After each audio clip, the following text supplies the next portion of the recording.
তো বন্ধুরা দেখুন গ্যাসটা ধরিয়ে আমি কড়া বসিয়ে দিয়েছি আর কড়াতে তেল দিয়ে দেব। কড়াতে তেল দিয়ে দিলাম, 3 থেকে 4 চামচের মতন তেল দিয়ে দিলাম। তার সঙ্গে দিয়ে দিচ্ছি একটা তেজপাতা, আর এখানে নিয়েছি গোটা 5 শুকনো লঙ্কা। শুকনো লঙ্কাগুলোকে একটু ছিঁড়ে দিয়ে দেব।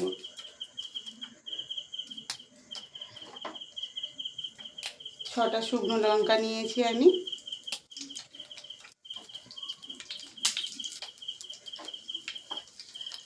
আর এখানে নিয়েছি গোটা 4 মরিচ, দারচিনি আর লবঙ্গ দিয়ে এটাকে দিয়ে ভালো করে একটু কষিয়ে নেব। লঙ্কাগুলোকে একটু ভাজা ভাজা করে নেব। তার মধ্যে 1/2 চামচের মতন পাঁচফোড়ন দিয়ে নেওয়ার পরে এখানে আমি 2খানা টমেটো কেটে রেখেছি। 2টো টমেটো এর ভিতরে দিয়ে দেব।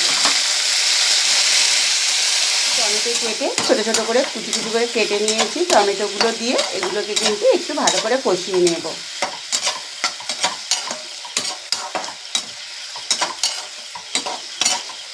আর এখানে কিন্তু কোনো রকম লঙ্কা গুঁড়ো, হলুদ গুঁড়ো কোনো কিছুই কিন্তু ব্যবহার হবে না। সাদা আলুর তরকারি তৈরি করব, আর খেতে কিন্তু ভীষণ সুন্দর হবে বন্ধুরা।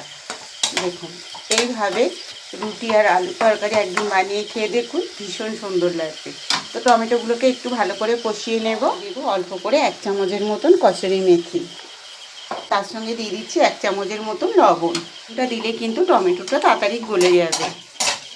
কসুরি মেথি আর লবণ দিয়ে টমেটোটাকে আরও ভালো করে কষিয়ে নেব। আলুটা যে হালকা করে আমি সেদ্ধ করে রেখেছিলাম, আলুটা কিন্তু এর ভেতরে দিয়ে দেব।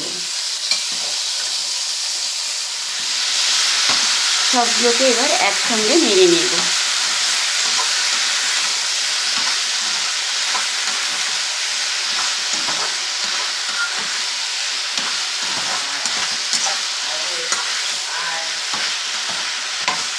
ভালো করে সবগুলোকে একসঙ্গে কষিয়ে নিতে হবে। এই আলু আর টমেটোগুলো কষানো 5 মিনিটের মতন কষিয়ে নিয়েছি। নেওয়ার পরে দেখুন বন্ধুরা, এখানে 1/2 চামচের মতন জিরে গুঁড়ো দিয়ে দিলাম। আর কোনো মশলা এখানে কিন্তু আমি আর দেব না। দিয়ে ভালো করে আবার একটু কষিয়ে নেব।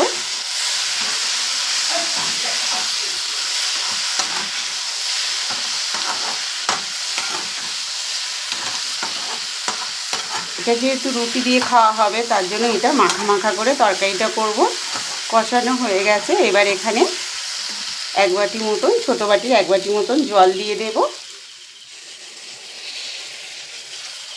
বেশি জল দরকার নেই, কেননা আলুগুলো তো আগে থেকে একটু সেদ্ধ করে রেখেছিলাম, তার জন্য জলের পরিমাণটা বুঝে দেবেন বন্ধুরা।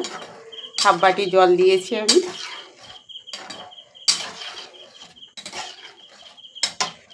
আর আগেই বলেছি আজকে ঝাল ঝাল সাদা আলুর তরকারি করব, তার জন্য এখানে কিন্তু হলুদ, লঙ্কা গুঁড়ো কোনো কিছুই আমি ব্যবহার করিনি।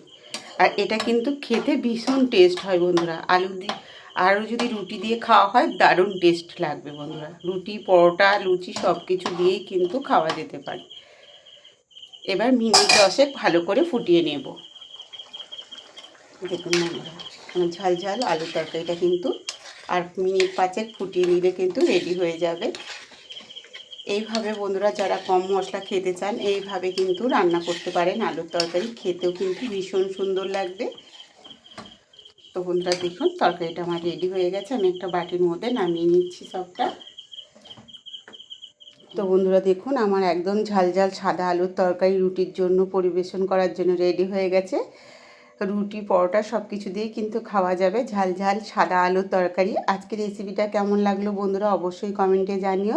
আর রেসিপিটা ভালো লাগলে শেফালি দি রান্নাঘর চ্যানেলটাকে সাবস্ক্রাইব করে পাশে থেকো বন্ধুরা।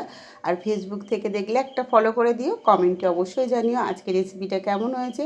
আর রেসিপিটা ভালো লাগলে বন্ধুদের মধ্যে বেশি বেশি করে শেয়ার করে লাইক করতে ভুলো না। সবাই ভালো থেকো, সুস্থ থেকো। কালকে আবার দেখা হচ্ছে নতুন এক রেসিপি নিয়ে।